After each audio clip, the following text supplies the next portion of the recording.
Many rappers who rise to fame experience a rare and fortunate opportunity. Making a living from music is something most people can only dream of. However, when their careers start to decline, they often face it in different ways.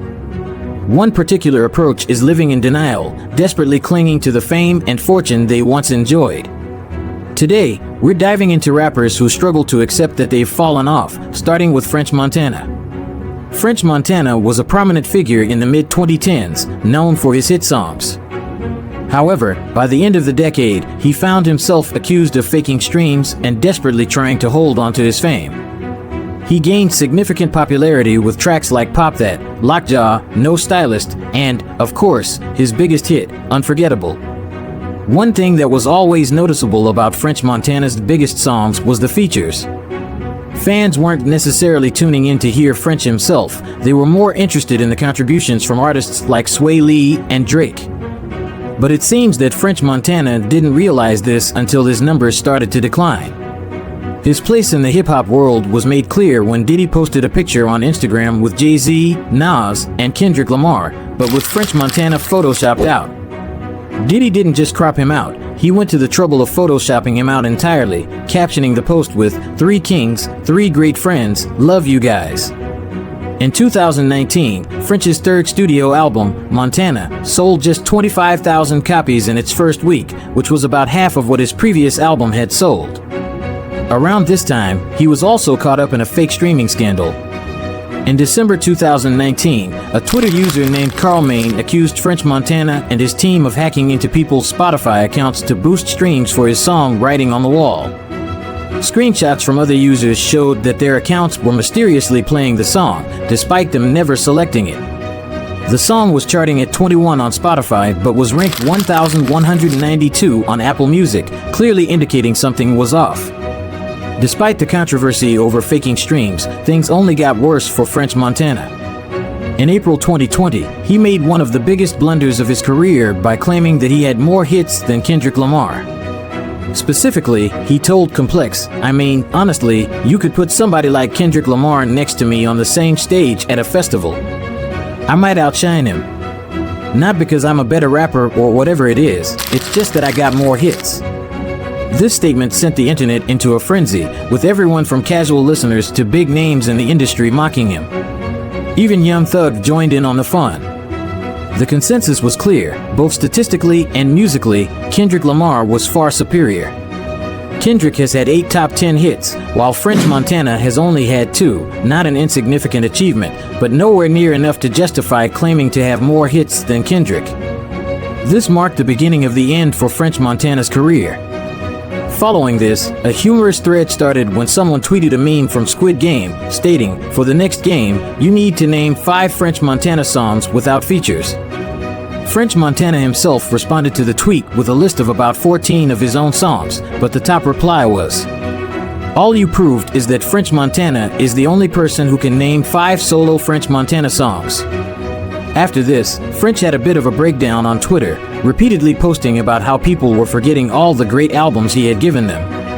It turns out, though, that this meltdown and the whole idea of listeners having amnesia was actually a promo stunt for his next album, They Got Amnesia.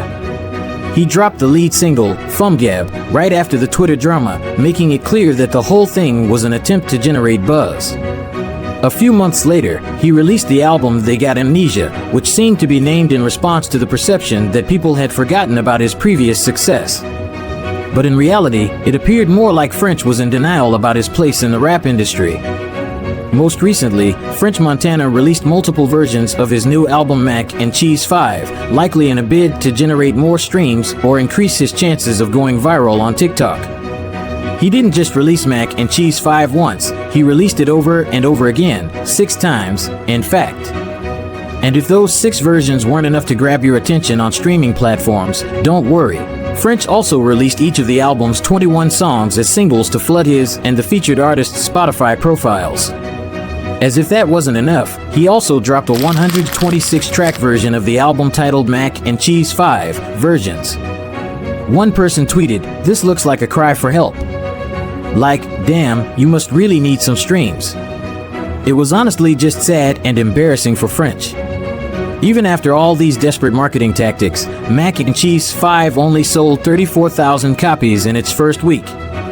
Not only that, but he was also linked to a vinyl sales scam in an attempt to boost album sales.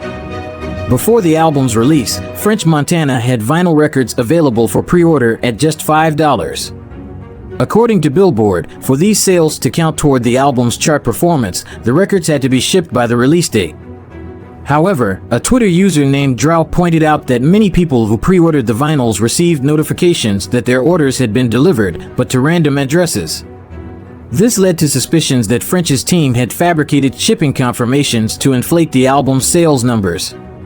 At this point, it's clear that French Montana is desperately trying to hold onto the fame he once had, but his efforts seem to be backfiring.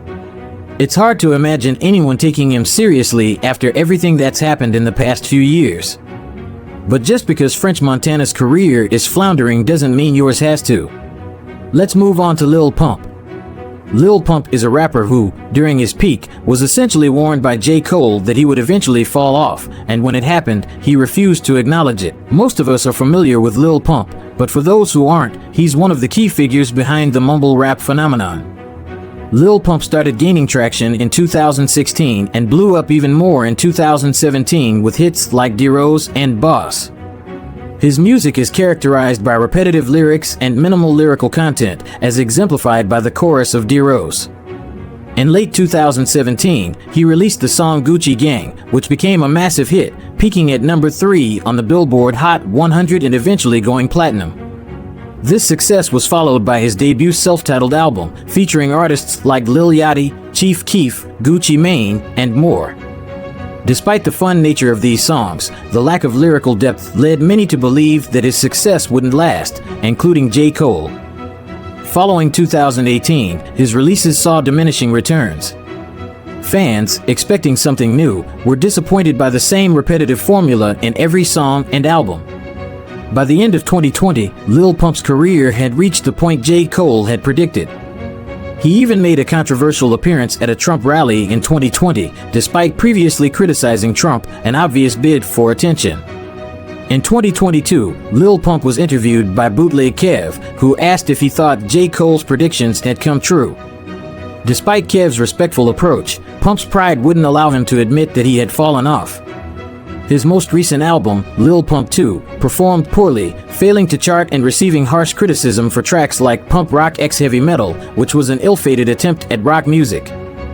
J. Cole's prophecy about Lil Pump's career came true, yet Pump remains in denial. Similarly, Smokepurpp, another rapper who found fame in the shadow of Lil Pump, has struggled to accept his decline. Smokepurpp gained recognition on SoundCloud with hits like Audi. Like Lil Pump, he was part of the buzzing Florida rap scene and collaborated with artists like XXXTentacion. His mixtape Dead Star, released in 2017, debuted at number 42 on the Billboard 200, featuring artists like Travis Scott and Chief Keef. In 2018, he was named a XXL Freshman, but his success was short-lived. Beyond his feature on the song Costa Rica, which was overshadowed by other guest verses, Smokepurpp struggled to produce hits. His career, much like Lil Pump's, lacked longevity. Many of his songs relied heavily on features, and his close association with Pump only made his own success seem smaller by comparison. One of the first signs of Smokepurpp's decline was his disastrous freestyle on Tim Westwood TV in 2019. The performance was widely panned, and though he claimed it was all in fun, the internet ridiculed him for years. The video racked up an astonishing 70,000 dislikes, leading to the comments being turned off entirely. Even now, people still joke about that infamous freestyle. About a month later, Smokepurpp took to his Instagram story, stating, "First they said I'm falling off. Then the new excuse was we want old Purpp. I made the whole Florida Jit album like old Mosh Pit Purpp. And now those same people are acting like they knew I was about to turn back up like this. My streaming numbers are crazy, and my music is going up more than ever." In essence, Smokepurpp was denying that his career had declined, claiming instead that he was doing better than ever and trying to promote his next album, Florida Jit. However, fans weren't convinced, and one of the top comments was, "Bro can't accept that he fell off, so he keeps lying to himself," which, sadly, was pretty accurate. Shortly after, he released Florida Jit, but the album only sold 5,000 copies in its first week, with just 130 digital albums sold. The internet was merciless, mocking him relentlessly. In response, Purpp leaned into the joke, promising another free project on the way. This was a significant blow for Smokepurpp, and he faded from public discourse until 2022, when a video surfaced online showing him performing at a show with what appeared to be an audience of around 20 people. As expected, the internet pounced, ridiculing his downfall. When someone asked him on Instagram if it was true that only a few people showed up at one of his shows, Purpp replied, "Yeah, there was a show that was pretty empty that I didn't have to do. But I'm gonna give my fans a show regardless, always. I wouldn't be here without them." While some fans appreciated this seemingly heartfelt response, the reality was that it was a scheduled tourist show, meaning he likely did have to perform. Not long after, Hello Usain reported that Smokepurpp failed to show up for a concert in Cleveland, leaving the 20 people who had bought tickets waiting, only to be kicked out of the venue when they requested refunds. Many artists struggle to swallow their pride and admit they're not where they used to be. Some fans might even believe them when they say they're doing better than ever, but Purpp's actions over the last few years have painted a clear picture of where his career truly stands. Most recently, he's been seen selling features and trying to scrape together money in other ways. In one instance, an artist who collaborated with Smokepurpp recounted how Purpp tried to scam him. After paying Purpp for a feature, the artist was told he also needed to pay an additional $10,000 to clear the song, though Purpp offered to settle for $500, a clear sign of desperation. When the artist was about to send the payment, Purpp unsent previous messages and tried to ghost the situation, leading the artist to believe he was being scammed. Not only that, but both Smokepurpp and Lil Pump have been attempting to stage a comeback, resorting to making TikTok skits to promote their latest song, Tesla. Using TikTok skits as a promotional tactic is often seen as somewhat cringeworthy, especially for artists who were once hugely successful, making it strange to see them taking this route. Recently, Purpp also faced backlash for posting a snippet that heavily imitated Yeat's style, upsetting many fans. It's clear that Smokepurpp is struggling to accept the reality of his situation. Similarly, YBN Nahmir has had a rough time accepting his fall from grace. Nahmir first blew up with songs like Rubbin' Off the Paint and enjoyed a few successful years. He helped put on artists like Almighty Jay and Cordy, the latter of whom went on to achieve greater success, particularly due to his lyrical prowess. As Cordy's star rose, Nahmir began to fade into the background. Cringe-worthy tracks like Soul Train and other lackluster music contributed to Nahmir's decline, leading the internet to lose much of the respect they once had for him. He even earned his own L compilation. Other than Op Stoppa featuring 21 Savage, which went viral on TikTok in 2021, Nahmir hasn't seen much success since around 2018. Though he briefly signed with Def Jam, his album Faster Car Music underperformed, leading many to speculate that he was dropped from the label. By 2022, it was clear that YBN Nahmir had fallen off, but he still refused to admit it. In response to people claiming he'd lost his relevance, Nahmir tweeted, "People constantly saying I fell off. Whole time I just be chilling and staying to myself. I've been viral my whole life. This stuff cool, but it's really whatever. They would never really understand." That wasn't the last time Nahmir denied his decline. After a recent spat with Aiden Ross, Nahmir went on another rant. The feud started when Aiden offered Nahmir $20,000 to box at an event he was hosting, but Nahmir demanded $100,000 instead. Aiden responded on stream, stating that Nahmir wasn't worth $100,000 and that the $20,000 offer would have provided valuable promo, potentially reviving his career. Nahmir retaliated on Twitter by flaunting his platinum and gold plaques with the caption, "One hit wonder," accompanied by a yawning emoji. The problem was, no one was calling him a one-hit wonder. They were saying he'd fallen off. To further bolster his case, Nahmir shared a screenshot of his Google net worth, supposedly $4 million, despite these figures being notoriously unreliable. The top comment on his post pointed out that Nahmir was the first person to brag about his Google net worth, which only added to the ridicule. In addition to these posts, Nahmir shared several Instagram stories, now deleted, showing unreleased songs featuring big-name artists. He was trying to prove that he still had hit-making potential. Yet, like Smokepurpp, Nahmir's actions speak louder than words. At the start of this month, he was caught charging fans $3 to DM him and even tweeted in defense of this. More recently, he posted on his story, "Lock in with CEO YBN Nahmir." Starts with a feature but could easily go to "Roll with me to all my shows, interviews, premieres, and real studio sessions." A young man will fly you from your hometown and change your life. Call one of my other rapper homies and set up a collaboration for you and make you go platinum. When you sign to me, I will blow you up. Honestly, I'm at a loss for words. It's rare to see an artist so desperate for money that they resort to posing as a CEO and professional marketer. It's insane. While it's easy to criticize artists like Nahmir, Smokepurpp, and others for their struggles, it's important to remember that they're still people.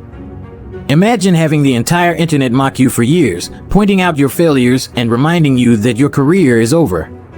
On top of dealing with financial issues and a dwindling fan base, they also have to endure constant public scrutiny. Thanks for joining us as we explored the struggles of rappers who are grappling with the harsh reality of their fading fame. It's a tough world in the music industry, and while it's easy to critique, it's important to remember that these artists are human too. If you found this video insightful, don't forget to like, share, and subscribe for more in-depth looks at the highs and lows of the music world. Catch you in the next one.